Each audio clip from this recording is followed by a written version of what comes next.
Hey gentlemen, welcome back.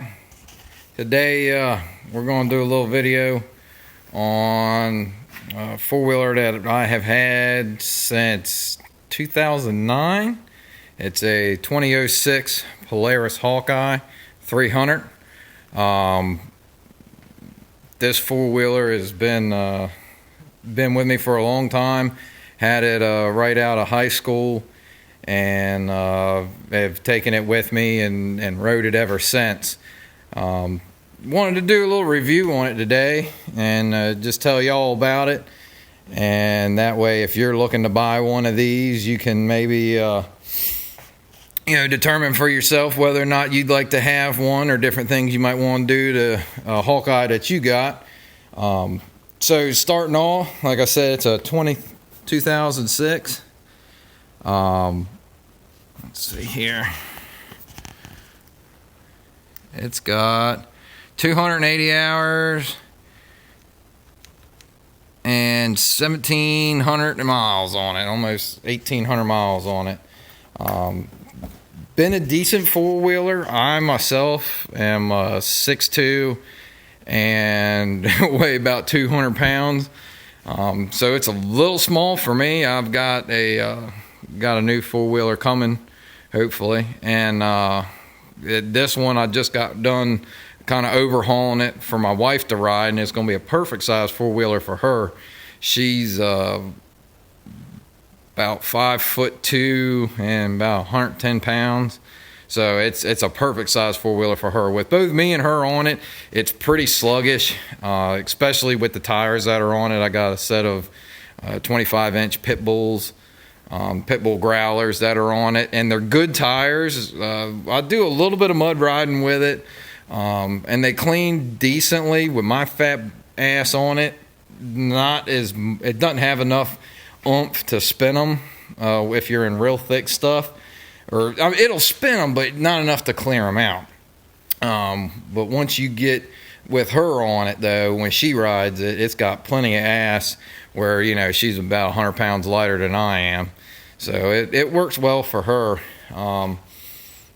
Issues I've had with it, the rear end, and this was me and my brother's fault. We had been sliding it around and all that kind of stuff. They're independent suspension. And we had broke or bent one of the A-arms years and years ago, or did something to the brackets that hold them, and had to rebuild the whole rear end, put new axle shafts and all in it, and get it straightened back out. But other than that, I did have to put one new axle shaft in it in the front when I just recently, going through everything, I tore a boot on it, and I was trying to replace the boot and broke the knuckle where the CV joint is on the inside. So that was my fault, not the machine's fault. But it's pretty good. The pit bulls have been good tires. I like them. The springs, I have the springs pretty much cranked up all the way. They are a little bit sagged out, but what can you expect?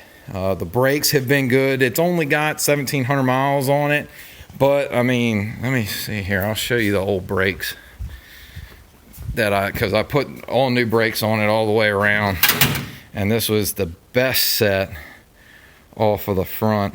And you can see they're a little chewed up, but still had some meat on them, considering how old they are and having 1,700 miles on them. They're pretty good.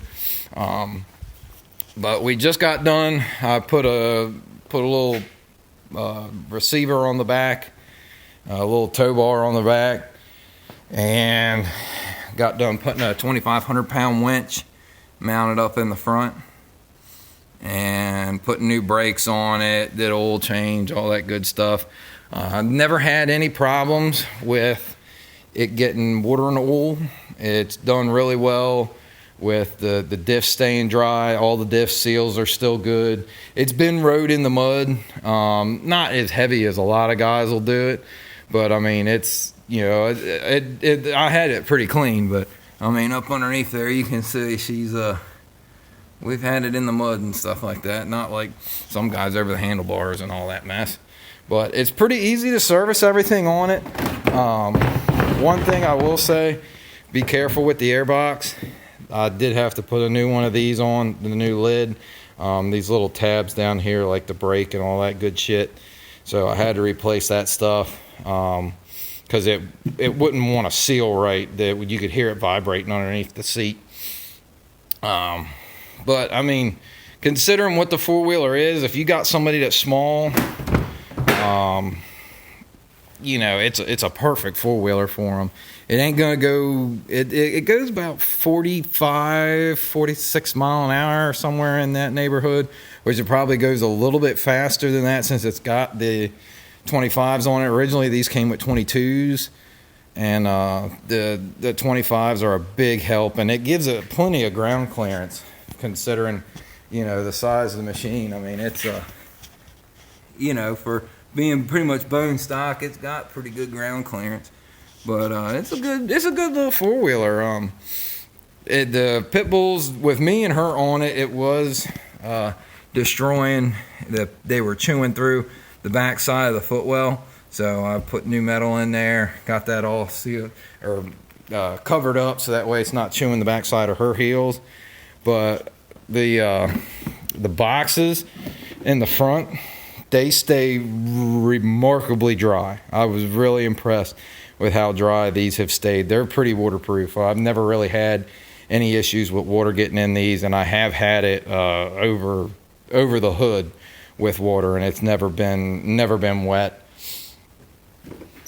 inside there. But they're nice. Like I said, it's not the most heavy duty four-wheeler in the world, but if you're looking for something to, you know, put around on, something for your wife to ride or whatever like that, or, you know, a kid growing up, somebody, you know, like, you know, 10, 12, 13 years old, just starting to get into, you know, riding four-wheelers and stuff, it's perfect size. It's comfortable. I don't have a whole lot of issues sitting on the machine. You know, it ain't the best thing in the world, but, you know, you can see my arms are down a little bit.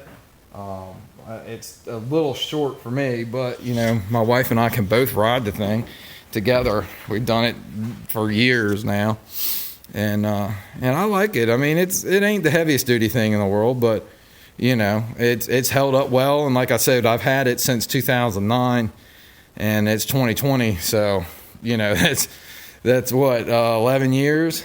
So that's not too shabby, considering, you know, the age of everything. Most of the stuff's held up well. The plastic's done all right. It's got scratches and scuffs and all your typical mess on it, but, you know, I mean, what do you expect when you ride in the woods with briars and all that kind of shit? But it's not been brittle at all. The seat ain't cracked on it.